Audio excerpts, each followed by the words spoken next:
If you have pregnancy goals for 2026 and you love exercise, you might want to watch this. So when we exercise, our muscles use the preferred fuel source, which is glucose, also known as sugar.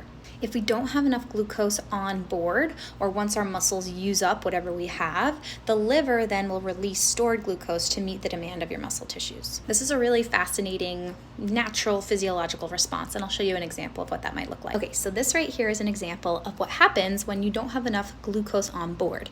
My liver actually released stored glucose in order to meet the demand of my muscle tissue for whatever activity I was doing. Now, this glucose response as a result of exercise isn't actually damaging or harmful to the body because the glucose gets into the cell through a non-insulin mediated pathway, meaning your body doesn't have to overproduce insulin in order to get those cells to open up and let the sugar in. And reminder, insulin resistance is a driver of a lot of hormone imbalances, infertility, etc., etc., etc.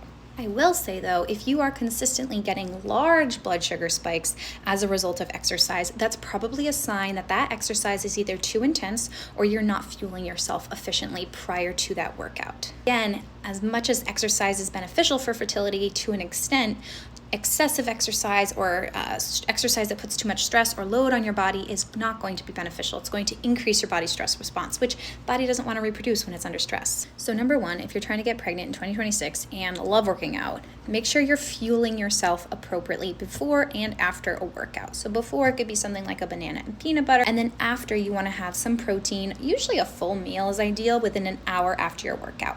Number two, if you're feeling exhausted by your workout and just not really recovering very well, that's a sign that things are happening a little bit too intensely and you need to pull back a bit.